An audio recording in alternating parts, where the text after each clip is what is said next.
கர்த்தர் நல்லவர். மீண்டும் இந்த வருடத்திலே விதமான வாழ்த்துதலை சொல்ல நீங்க பெற்றுக்கொள்ள கர்த்தர் கொடுத்த அனுக்கிரகங்களுக்காக தேவாதி தேவனுக்கு மகிமையும் கனத்தையும் செலுத்துகிறேன். கர்த்தர் நல்லவர். கர்த்தருடைய நாமம் மகிமைப்படுவதாக. கர்த்தர் பெரியவர். ராம சொல்லுவோம். அல்லேலூயா.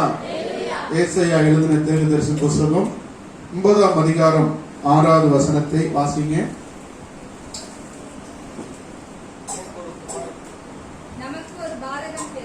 நமக்கு ஒரு பாலகன் பிறந்தார், நமக்கு ஒரு குமாரன் கொடுக்கப்பட்டார், கர்த்தத்துவம் தோளின் மேல் இருக்கும்.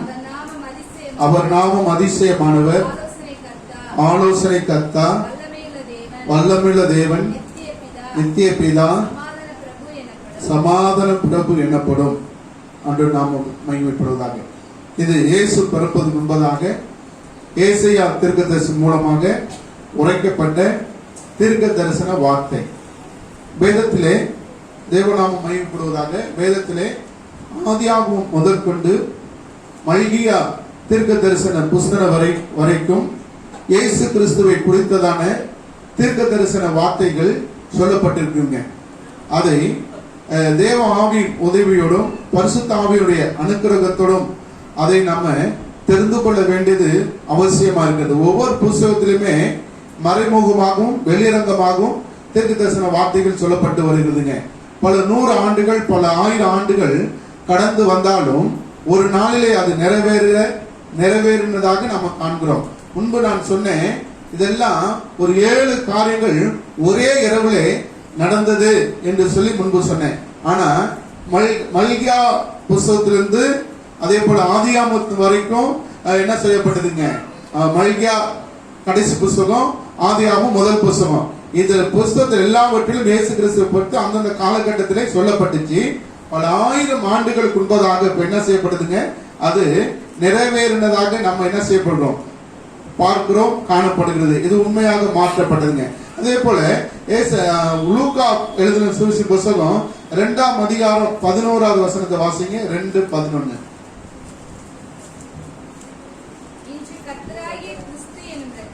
இன்று கர்த்தராகிய கிறிஸ்து என்னும் இரட்சகர் உங்களுக்கு தாவீதின் ஊரிலே பிறந்திருக்கிறார். ஒரு ஆமென் சொல்லுங்க. அல்லேலூயா. நமக்கு ஒரு பாலகன் பிறப்பார். அல்லேலூயா. நமக்கு ஒரு பாலகன் பிறந்தார், நமக்கு ஒரு குமாரன் கொடுக்கப்பட்டார், கர்த்தத்துவம் தோளின் மேல் இருக்கும் என்று என்ன செய்யப்பட்டு நாம வாசிக்க கேட்டோம். இந்த நமக்கு ஒரு பாலகன் பிறந்தார், நமக்கு ஒரு குமாரன் கொடுக்கப்பட்டார் என்று சொல்ல தீர்க்கதரிசி சொல்லும்போது அந்த இடத்துல குமாரனாய் கிறிஸ்து பிறக்கவில்லை. அவர் பிதாவாகிய தேவனோடு சஞ்சரித்துக் கொண்டிருந்தார். அல்லேலூயா. ஆனா இங்கே வாசிக்கிறோம், என்ன செய்யப்படுதுங்க? இயேசு பிறந்தார் என்று எழுதப்பட்டது. கர்த்தருடைய பிள்ளைகளே, கர்த்தருடைய ஜனமே, கிறிஸ்து பிறப்பு உலக அதிசயம். உலகத்துல 7 அதிசயம்ங்கிறாங்க. உலகத்துல எத்தனை அதிசயம் இருக்குங்க? 7 அதிசயம். ஆனால் கிறிஸ்துவின் பிறப்பு அந்த அதிசயங்களை காட்டிலும் மேலான மகிமையான அதிசயம். அதனாலதான் அவர் நாம என்ன சொல்லப்படுதுங்க? அதிசயமானவர். இப்போ இயேசுக்கு ஸ்தோத்திரம். தேவநாமம் மகிமைப்பட. அவர் அதிசயமா இந்த பூமியில பிறந்தார். அவர் எப்படி பிறந்தாருங்க? அதிசயமாய் பிறந்தார், அற்புதமாய் பிறந்தார். அவருடைய பிறப்பை யாராலும் ஏற்றுக்கொள்ள முடியாது, ஆனால் ஏற்றுக்கொள்ள வேண்டும். ராமன் சொல்லுங்க. அல்லேலூயா. தேவநாமம் மகிமைப்படுவதாக. ஏற்றுக்கொண்டார்கள் கர்த்தருடைய பிள்ளைகளை, கர்த்தருடைய ஜனமே. இப்போ நான் சொன்ன அவர் பிறப்பு என்னன்னு சொல்லப்படுது? உலக அதிசயம். அவர் அற்புதமானவர், அதிசயமானவர். இப்போ இயேசு ஏன் இந்த உலகத்தில் பிறந்தார் என்று சொல்லி நம்ம என்ன செய்யப்படும்? தியானிக்க போறோம். அதற்கு முன்பதாக கிறிஸ்துமஸ் என்கிற வார்த்தை வேதத்திலே இல்லை. கிறிஸ்துமஸ் என்கிற வார்த்தை என்ன இல்லைங்க? வேதத்துல இல்ல. எந்த ஒரு புத்தகத்திலையும் கிறிஸ்துமஸ் என்கிற வார்த்தை என்ன செய்யுங்க? வராது.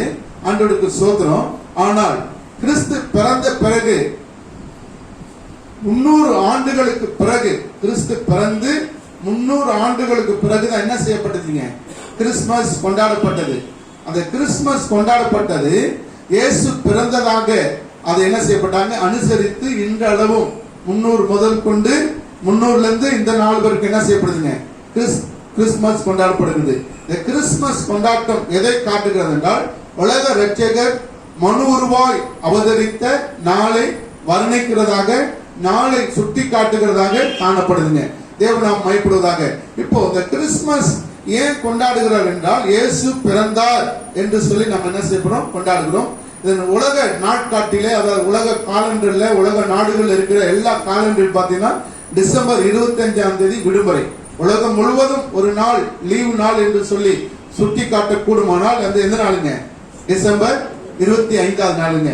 எல்லா நாடுகளிலையும் அது என்ன செய்யப்பட்டிருங்க, ஏறத்தாழ 95% நாடுகள் இதை அங்கீகரித்து இந்த நாளை என்ன நாளாக கொண்டாடுறாங்க, கிறிஸ்துவின் பிறப்பின் நாளாகவும் விடுமுறை நாளாகவும் இதை அனுசரித்து செய்து வருகிறாங்க. அன்று நாம் மயப்படுவதாக. இது உலக சரித்திரத்தில் நடக்கிற ஒரு காரியமாக காணப்படுது. அதுபோல இயேசு ஏன் பிறந்தார், ஏன் இந்த நாளை நம்ம கொண்டாட வேண்டும் என்ற கேள்வி அநேகருக்கு இருக்கும். அநேகருக்கு தெரியாமலேயே இயேசு, அதாவது கிறிஸ்துமஸ் என்ன என்று அர்த்தம் தெரியாமலேயே இந்த நாள் என்ன செய்றாங்க, கொண்டாடி கொண்டிருக்காங்க. இயேசு பிறந்தார், அதாவது கிறிஸ்துமஸ் தெரியும், ஆனா என்னன்னு தெரியாதுங்க. கிறிஸ்துமஸ் தெரியும், ஆனா என்னன்னு தெரியாது. உண்மைங்க, இது உண்மையான பேர். கிறிஸ்துவ குடும்பத்தில் இது இருக்குதுங்க. பரம்பரையாக குடும்பமாக சந்ததாக கிறிஸ்துவராய் வாழ்ந்து வந்தவங்க கிறிஸ்துமஸ் கொண்டாடுறாங்க. ஆனா கிறிஸ்துவின் பிறப்பை கொண்டாடுவதில்லை. கிறிஸ்து தான் பிறந்தார் என்கிற அறிவு உலக நாடுகளிலே, விசேஷமாக இந்தியா கிராமப்புறங்கள் இருக்கிற ஜனங்கள் இதை என்ன செய்வதுங்க, அறிந்து கொள்வது. ஏதோ கொண்டாடுறாங்க, நாம் கொண்டாடுவோம், இது கிறிஸ்தவ விழா ஒன்று என்று சொல்லி என்ன செய்யறாங்க, இதை அறியாமல் கொண்டாடி கொண்டிருக்காங்க. ஆனால் வேதத்திலே இது ஏன் அனுசரிக்கப்பட வேண்டும், இயேசு ஏன் பிறந்தார் என்கிற காரியத்தை நம்ம தெளிவாய் அறிந்து கொள்ள வேண்டியது அவசியமா இருக்குது. இயேசு ஏன் பிறந்தார் என்று சொல்லி பார்ப்போம் என்றால், நல்லா கேளுங்க. இயேசு ஏன் பிறந்தார் என்று கேட்டா நீங்க சொல்லணும், 1 தீமோத்தேயு புத்தகம் 1ஆம் அதிகாரம் 15வது வசனம். இயேசு ஏன் பிறந்தார்?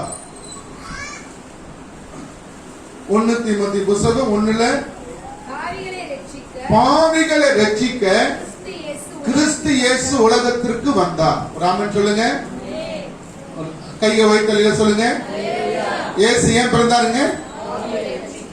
பாவிகளை ரட்சிக்க கிறிஸ்து இயேசு உலகத்திலே பிறந்தார். வந்தார் என்று சொல்லப்படுது, பிறந்தார் என்று நம்ம ஏற்றுக்கொள்ள வேண்டும். ஹல்லேலூயா. இயேசு ஏன் பிறந்தார் என்றால் பாவிகளை ரட்சிக்க. பாவம் எப்ப உலகத்துக்கு வந்தது? முதல் மனிதன் உண்டாக்கினார்ல, ஆதாமையும் ஏவாளையும் உண்டாக்கினார்ல, அப்பவே மீறுதலின் பாவம் உலகத்தில் வந்து விட்டது. அப்பவே முதல் மனிதனுடைய வாழ்க்கைக்கு என்ன தேவைப்பட்டுச்சுங்க? மீட்பு தேவைப்பட்டுச்சு. முதல் மனிதனுடைய வாழ்க்கைக்கு என்ன தேவைப்பட்டுச்சுங்க? மீட்பு, ரட்சிப்பு தேவைப்பட்டுச்சு. முதல் மனிதன் பாவம் செய்தான், மீறுதல் பண்ணான், கீழ்ப்படியாமல் போனா, அதனால அவனுக்கு ஒரு மீட்பர், ரட்சகர் தேவைப்பட்டதா இருந்தது. பல 100 ஆண்டுகள் 1000 ஆண்டுகள் கடந்தும் சரியான மீட்பு, சரியான விடுதலை, சரியான அந்த சமாதானம் மனுகுலம் பெறாமல் இருந்துச்சுங்க. அதை பெற்று தரும்படியாகவும் மனிதன் இழந்து போன அந்த உறவை புதுப்பித்துக் கொள்ளவும், தேவனோட ஐக்கியம் கொள்ளவும், தேவனோட ஆராதிக்கவும், தேவனை மகிமைப்படுத்த வேண்டும் என்பதற்காக இயேசு இந்த உலகத்தில் வந்தாருங்க. அதனாலதான் தூதர்கள் சொன்னாங்க, உன்னதத்திற்கு தேவனுக்கு மகிமை, பூமியிலே சமாதானம். அதுக்கு முன்னாடி மகிமை ஏறெடுக்கப்பட்டுச்சு, பலிகள் செலுத்தப்பட்டுச்சு, அங்கங்கே தேவ ஆலயங்கள் கட்டப்பட்டு பலிபீடங்கள் செலுத்தப்பட்டுச்சு. ஆனால் அது சரியான பலிபீடமாக இல்லை, அது சரியான தேவனை ஆராதிக்கிற ஒரு ஸ்தலமாக இல்லை. இயேசு இந்த பூமியில பிறந்த பிறகுதான் பூமியிலிருந்து ஒரு மகிமை, ஒரு பேர், தேவனை உயர்த்துகிற ஒரு சத்தம் உண்டாகிறதாய் காணப்பட்டுச்சு. அல்லேலூயா. அது யார் மூலமாய் உண்டாகிறது என்று பார்ப்போமானால், பாவியா இருந்து ரட்சிக்கப்பட்டு நீதிமானாய் ஆக்கப்பட்ட மனிதனுடைய வாயிலிருந்து புறப்படுகிற அந்த துதி உண்டாகிறதை கர்த்தர் அங்கீகரிக்கிறார். அல்லேலூயா. இதுதான் தேவனுடைய பிரதானமான நோக்கம். முன்னோர் காலத்துல முன்னோர்கள் சொல்லியிருக்காங்க, படைத்தான் படைப்பெல்லாம் மனுவுக்காக, மனுவை படைத்தான் தன்னை வணங்க என்று சொல்லி. கர்த்தருடைய பிள்ளைகளை கத்தோலிக்க தேவன் மனிதனை படைத்ததுடைய நோக்கம் அவரை மாத்திரம் ஆராதிக்க, அவரை மாத்திரம் வணங்க. என்னவா இருந்து வணங்கணுங்க?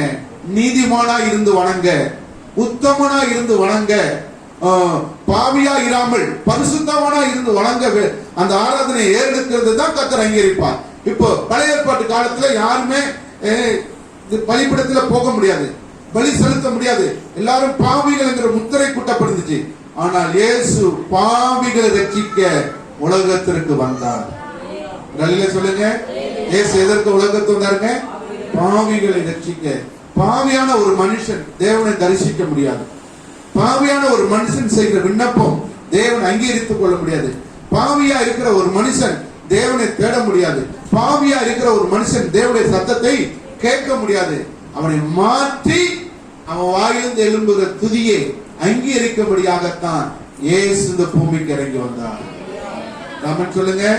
அல்லேலூயா. ஆண்டவருக்கு ஸ்தோத்திரம். இப்போ தேவ பிள்ளைகள, தேவ ஜனமே, இப்போ முதல்ல பார்த்தோம் பாவிகளை ரட்சிக்க கிறிஸ்து இயேசு உலகத்திற்கு வந்தார். இரண்டாவது காரியத்தை, ஒவ்வொரு காரியத்திலும் 5 காரியம் இருக்குதுங்க. முதல் பாயிண்ட்ல பாவிகளை ரட்சிக்க இயேசு வந்ததுடைய நோக்கத்துடைய காரணம் பாவிகளை ரட்சிக்க வந்தார். அதுல ஒரு 5 காரியங்கள் இருக்கு. அதை விட்டுட்டு நமக்கு நேரம் இல்லாதனால அடுத்த காரியத்துக்கு நாம் கடந்து செல்வோம். தேவன் நாம் மகிமைப்படுவதாக. அடுத்த ஒரு வசனத்தை வாசிக்கிறேன். 1 யோவான் புஸ்தகம் 3ஆம் அதிகாரம் 8வது வசனம். 1 யோவான் 3:8.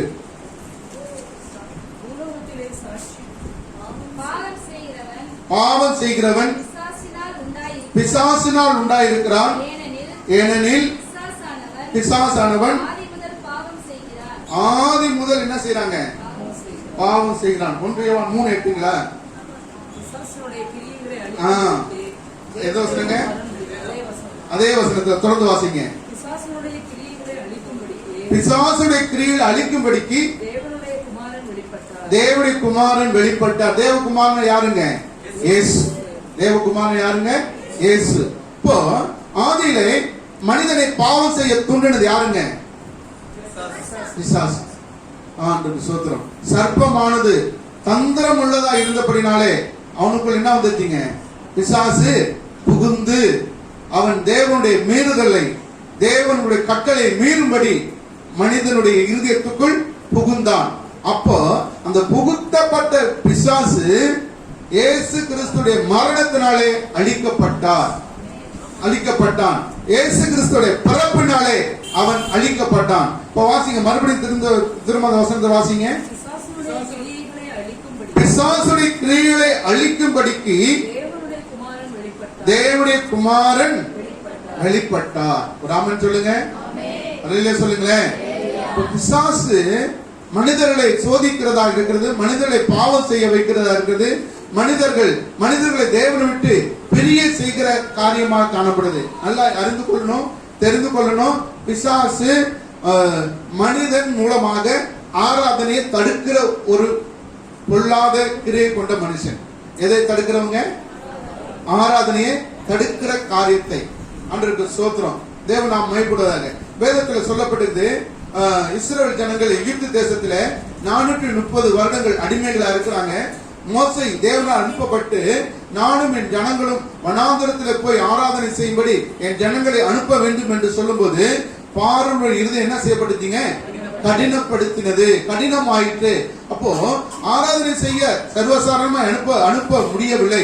ஏனென்றால் பார்வோனுடைய இருதயத்துக்குள்ள என்ன இருந்துச்சுங்க? பிசாசின் ஆவிகள். இந்த உண்மையான ஆராதனையை, உண்மையான துதிய, உண்மையான ஸ்தோத்திரத்தை, உண்மையான நன்றியை மனிதன் தேவனுக்கு செலுத்தக்கூடாது என்பதிலே அந்த நாள் முதற்கொண்டு இந்த நாள் வரைக்கும் பிசாசு எப்படிப்பட்டவனா இருக்காங்க? ஜாக்கிரதை உள்ளவனா இருக்கணும். அவனை கண்டு கொண்டு, அவனை புரிந்து கொண்டு, அவனை அறிந்து, அவனை ஒதுக்கி விட்டு நம்ம அவனுக்கு எதிர்த்து நின்னா பிசாசு நம்மளை விட்டு ஓடி போவான். ஆமென் சொல்லுங்க. நம்ம நேரத்தை திருட பார்ப்பான். நேரத்தோட ஆலயத்துக்கு போற, ஏன் ஒரு பாட்டு பாடுற, சும்மா ஏன் வேதத்தை திறந்து வைத்திருக்கிற, இதே வேலை தானா அப்படின்னு சொல்லி காதுல பேசுவான். அல்லது நேரா மனிதர்கள் எழுப்பி விட்டு எப்ப பாரு பைபிள் கையில தான் இருக்கும் அப்படின்னு சொல்லி பேச வைப்பது. இதெல்லாம் யாருடைய தந்திரமான காரியங்க? பிசாசுடைய தந்திரம். ஏன் இந்த பாட்டை கேட்கிற, இந்த பாட்டை பாரு, எவ்வளவு அழகா இருக்கு, எவ்வளவு அழகா ஆடுறாங்க, எவ்வளவு இந்த செட்டப் எப்படி இருக்கு, இத பார்த்து நீ ரசி அப்படின்னு சொல்றது யாருங்க? பிசாசு. ஆமென், ஆமென் சொல்லுங்க. இதெல்லாம் செய்யறது யாருங்க? பிசாசா இருக்கிறான். ஆகவே கர்த்தருடைய பிள்ளைகளே, கர்த்தருடைய ஜனமே, இந்த நாளிலே அதை அழிக்கும்படி இயேசு உலகத்தில் வந்தார். பிசாசுடைய கிரியைகளை அழிக்கும்படிக்கு இயேசு உலகத்திலே பிறந்தார். அப்போ இந்த பிசாசுக்கு நம்ம என்ன செய்யக்கூடாதுங்க? இடம் கொடுக்க கூடாது. எப்படி அழித்தார்? இயேசு பிறக்கும் போதே இயேசுடைய பிறப்பை பிறந்ததை அழிக்கும்படி பிசாசு முற்பட்டான். ஏரோது கட்டளை எடுக்கிறார். 3 வயசுக்கு உட்பட்ட குழந்தைகள் என்ன செய்யப்பட வேண்டுங்க? கொல்லப்பட வேண்டும். எனக்கு விரோதமாக ஒரு ராஜா இங்க பிறந்திருக்காரா? அப்படியானால் என்ன செய்யப்பட வேண்டுங்க? அந்த ராஜா, அந்த குழந்தை இந்த பூமியில இருக்கக்கூடாது என்று சொல்லி பிறப்பை அழிக்க பிசாசு என்ன செய்யப்பட்டாங்க? முற்பட்டான். அதை ஜெயம் எடுத்தார் இயேசு. அல்லேலூயா. பிறப்பிலே பிசாசுடைய தலையை இயேசு நசுக்கி விட்டான். எதுல நசுக்கினாருங்க? பிறப்பிலேயே. உடனே கர்த்தர் யோசேப்புக்கு தரிசனமாகி பிள்ளையை கொலை செய்ய தேடுகிறார்கள், நீங்க இராமல் எங்க போய் இருக்க வேண்டுங்க? எகிப்து தேசத்துல போய் குடியிரு என்று சொல்லப்பட்டிருக்குது. அப்ப கர்த்தருடைய பிள்ளைகளை, கர்த்தருடைய ஜனமே, நம் கர்த்தருக்கு பயப்படும். யோசேப்பு யாருங்க? நீதிமானா இருந்தான். யாருக்கு தான் வெளிப்பாடு கிடைக்கும்? நீதிமானுக்கு தான் வெளிப்பாடு கிடைக்கும். பரிசுத்தவான்கள் தான் வெளிப்பாடு கிடைக்கும். பரிசுத்தவான்கள் இந்த செப்பனங்கள் உண்டாகும். அப்ப அந்த செப்பனத்துக்கு கீழ்ப்படினோம். ஏன் இன்னால இதுவே தவறா பிறந்த குழந்தை, இது என்ன இருந்தானா இல்லாட்டி போனா அப்படிங்கிற சிந்தை யாருக்கு வரல? யோசேப்புக்கு வரல. அதை காப்பாற்றக்கூடிய எண்ணத்தை கர்த்தர் யோசேப்பு கொடுத்தார். இல்லையா சொல்லுங்க? இல்லையா சொல்லுங்க? அல்லேலூயா. அந்த இருதயத்தை கொடுத்தது யாருங்க? இயேசு. தேவன் கொடுத்தார். தேவ பிள்ளைகள், தேவ ஜனமே. ஆகவே அவர் அப்பவே யார் அழித்து விட்டாருங்க? பிசாசை இயேசு அழித்து விட்டார். இரண்டாவது ஒரு காரியத்தை உங்களுக்கு சொல்ல விரும்புகிறேன். தேவ பிள்ளைகள், தேவ ஜனமே, எபிரேயர் 2:14 வாசிங்க.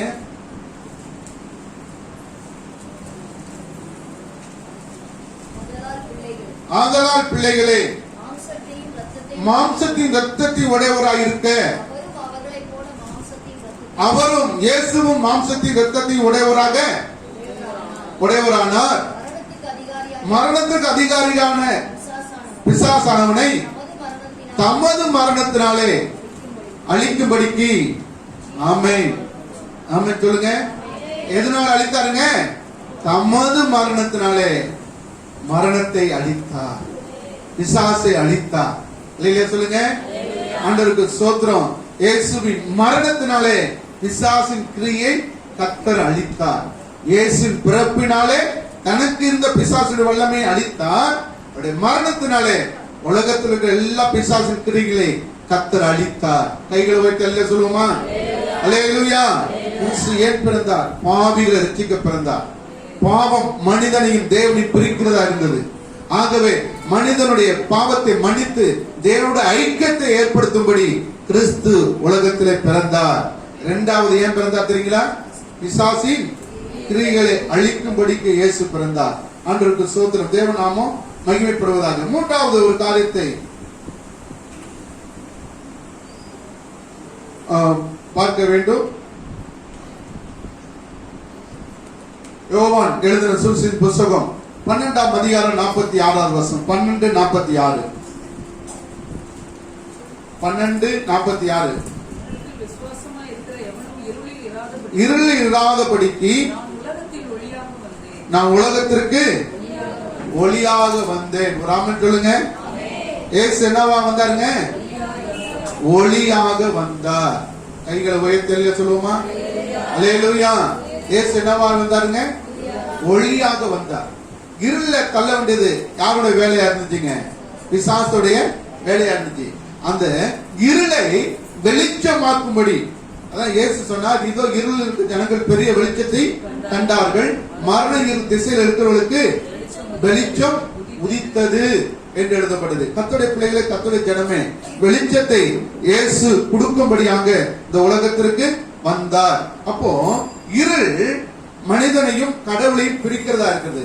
பாவம் மனிதனையும் கடவுளையும் பிரித்தது. பிசாசு மனிதனையும் கடவுளையும் பிரித்தான். மூன்றாவது எது பிரிக்குதுங்க? இருள் மனிதனையும் கடவுளையும் பிரித்தது. இதை அழிக்கும்படியாகத்தான் இயேசு ஒளியாக இந்த பூமிக்கு வந்தார். உடனே சொல்லுவோமா? அல்லேலூயா. ஆண்டவர் நாம் மகிமைப்படுவார். இதை அழிக்கும்படி எப்படி வந்தாருங்க? ஒளியாக வந்தார். ஆண்டவருக்கு ஸ்தோத்திரம். அந்த ஒளி எதனால நமக்கு கிடைக்குது என்று சொல்லி பார்க்கும்போது 119ஆம் சங்கீதம் 105வது வசனம்.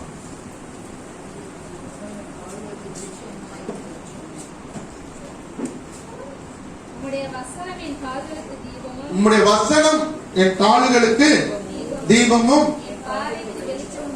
என் பாதைக்கு வெளிச்சமா இருக்குது. இப்படி யோவான் 1ஆம் அதிகாரம் 1வது வசனத்தை வாசிங்க. ஆதியிலே வார்த்தை இருந்தது, அந்த வார்த்தை தேவனிடத்தில் இருந்தது, அந்த வார்த்தை தேவனாய் இருந்தது. ஆமென் சொல்லுங்க. அல்லேலூயா. இருளை எது போக்கும் என்றால் வார்த்தை போக்குகிறதாக, வார்த்தை இருளை வெளிச்சமாக்குறதாக இருந்துச்சுங்க. அதனாலதான் சங்கீதத்துல வாசிக்கிறோம், உடைய வசனம் என் கால்களுக்கு தீபமும் பாதைக்கு வெளிச்சமா இருக்கிறது. இயேசு ஆதியிலே என்னவா இருந்தாருங்க? வசனமாக, வார்த்தையாக இருந்தார்.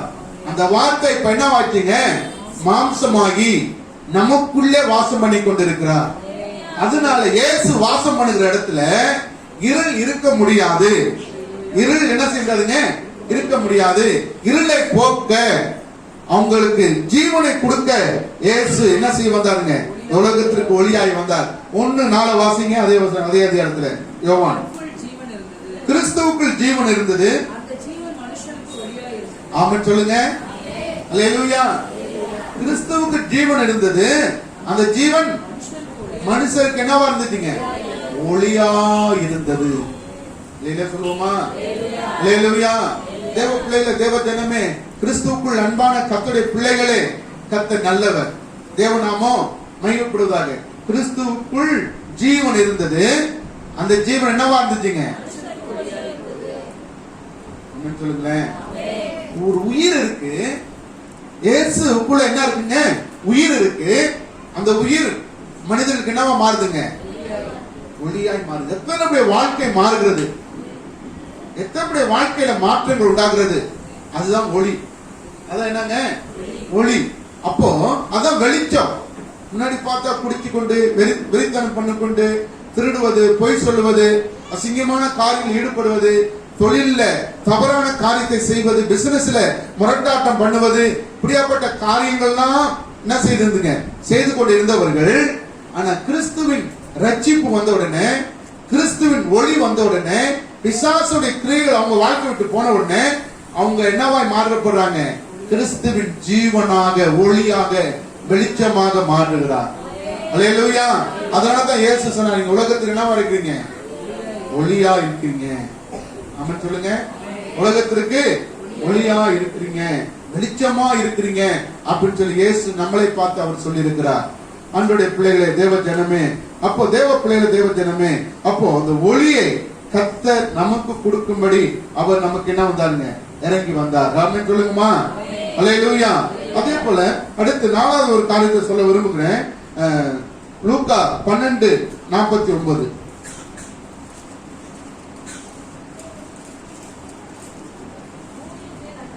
பூமி மேல் அக்கினியை போட வந்தேன், இப்பொழுது அது பற்றி எரிய வேண்டும் என்று சொல்லி விரும்புகிறார். அப்போ ஆண்டவர் எதை போட வந்தாருங்க? அக்கினியை போட வந்தார். அக்கினி தேவ அக்கினி. வானத்திலிருந்து தேவ அக்கினி இறங்கின மனுஷன் யாருங்க? எலியா. அப்போ தேவன் இன்றைக்கு அக்கினியா நம்மத்தில் உலாவி கொண்டிருக்கிறார். இயேசு அக்கினியா நம்மத்தில் என்ன செய்யறாங்க? இறங்கி வாசம் பண்ணி கொண்டிருக்கிறார். மல்கியா தீர்க்கதரிசி புத்தகம் 3ஆம் அதிகாரம் 2ஆம் வசனம் 3வது வசனத்தை வாசிங்களேன்.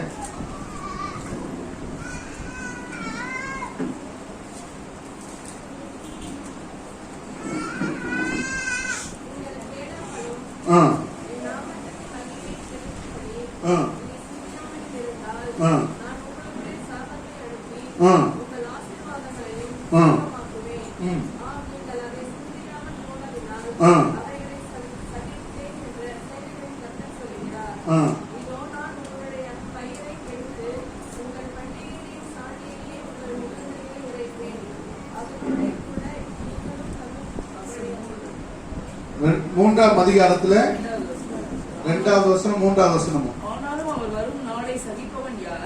அவர் வெளிப்படுகையில் நிலைநிற்பவன் யார்? யார்? அவர் புடமிடுகிறவனுடைய அக்கினியை போலவும் வண்ணாருடைய சவுக்காரத்தை போலவும் இருப்பார். அவர் உட்கார்ந்து வெள்ளியை புடமிட்டு சுத்திகரித்துக் கொண்டிருப்பார். அவர் லேவியின் வெள்ளியை புடமிட்டு என்ன செய்து கொண்டிருப்பாங்க? சுத்திகரித்து கொண்டிருப்பார். ராமன் சொல்லுங்க, லேலியா சொல்லுங்க.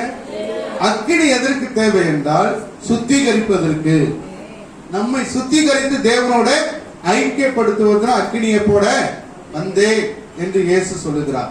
கர்த்தருடைய பிள்ளைகளை, கர்த்தருடைய ஜனமே, இந்த நாளிலே கர்த்தர் எதற்காக இந்த பூமியில் வந்தார் என்று சொல்லி நம்ம பார்த்து கொண்டிருக்கிறோம். அதுக்கு அடுத்ததாக ஐந்தாவது ஒரு காரியத்தை உங்களுக்கு சொல்ல விரும்புகிறேன். ஆண்டவருக்கு ஸ்தோத்திரம். நாம் கெட்டு போகாமல் இருக்க இயேசு பிறந்தார். ஆமென் சொல்லுங்க. யோவான் எழுதின சுவிசேஷ புத்தகம் 3ஆம் அதிகாரம் 16வது வசனம். தேவன் தம்முடைய ஒரே பேரான குமாரனை விசுவாசிக்கிறவன் எவனோ அவன் கெட்டு போகாமல் நித்திய ஜீவனை அடையும்படிக்கு அவரை தந்தருளி இவ்வளவாய் உலகத்தில் அன்பு கூர்ந்தார். ராமன் சொல்லுங்க. அல்லேலூயா. ஒருவரும் கெட்டு போகாமல் நித்திய ஜீவனை பெற்றுக் கொள்ளும்படி இவ்வளவா என்ன செஞ்சாங்க? உலகத்தில் அன்பு கூர்ந்தார். அப்போ நம்ம கெடக்கூடாதுன்னு சொல்லி நினைக்கிறது யாருங்க? இயேசு. அதற்காக தான் இயேசு பிறந்தார். நம்ம கெட்டு போக நினைக்கிறது யாருங்க? பிசாசு. நம்ம கெட்டு போக நினைக்கிறது யாருங்க? பிசாசு. அப்போ அவனுடைய எண்ணத்தை அழிக்க, அவனுடைய சிந்தனையை அழிக்க, அவனுடைய கிரிகளை மனிதனுடைய ஜீவியத்தை எடுத்து போடுவதற்காகத்தான் இயேசு இந்த பூமியில பிறந்தார். எப்படி கெட்டு போறார்கள் மனிதர்கள் என்று நம்ம பார்ப்போம். எபேசியர் 4ஆம் அதிகாரம் 22வது வசனம்.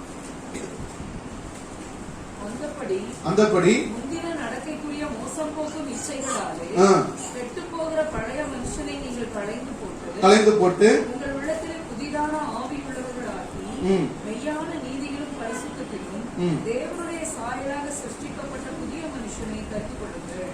அல்லேலூயா. திரும்ப வாசிங்க. அந்தபடி முந்தின நடக்கக்கூடிய மோசம் போக்கும் இச்சைகளினாலே. ஆமா, மனிதன் எதனால கெட்டு போறாங்க? இச்சைகள்னாலே, மோசம் போக்கும் இச்சைகளால் என்ன செய்யப்படுறாங்க? கெட்டு போகிறான். இதை அழித்து போட இயேசு இந்த பூமிக்கு வந்தார். இயேசு வந்தாரு. இயேசு எதுக்கு வந்தாருங்க? இதை அழித்து ஜெயம் எடுக்க வேண்டும் என்பதற்காக. கிறிஸ்துவுக்குள் பிரியமானவர்களே, தேவ ஜனமே, அப்போ அடுத்து ஒரு வசனத்தை வாசிக்கிறோம். 2 கொரிந்தியர் 13ஆம் அதிகாரம் 3வது வசனம். 2 கொரிந்தியர் 13:3.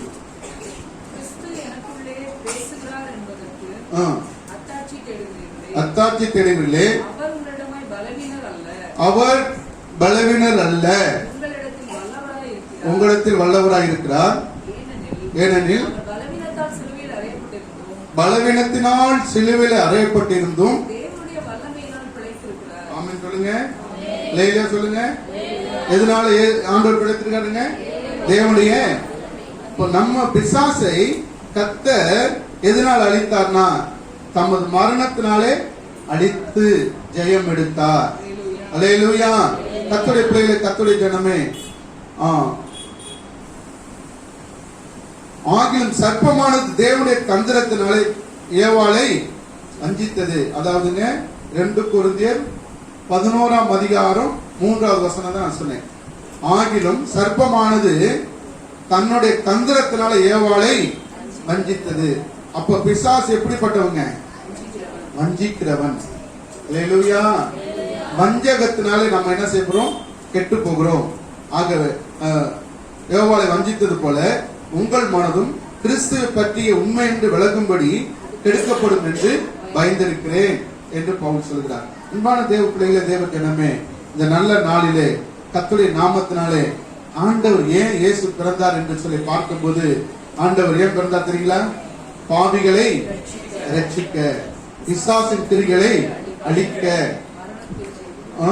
ஒளியை உலகத்திற்கு கொடுக்க. ஆமென். அல்லேலூயா. அக்கினியை போட வந்தார். நாம் கெட்டு போகாமல் நித்திய ஜீவனை பெறும்படி இயேசு உலகத்திலே பிறந்தார். எல்லாம் எழுந்து நின்று, ஆண்டவரே, இந்த நற்செய்தி, இந்த வார்த்தை, ஆண்டவரே, நீங்க வந்ததுடைய நோக்கம் இந்த மனிதர்கள் அறிந்து கொள்ள, தெரிந்து கொள்ள, பரிசுத்த தேவன் உதவி செய்யுங்க என்று சொல்லி எல்லாம் எழுந்து அப்படியே கர்த்தரை துதிப்போம். கர்த்தர் பெரியவர்.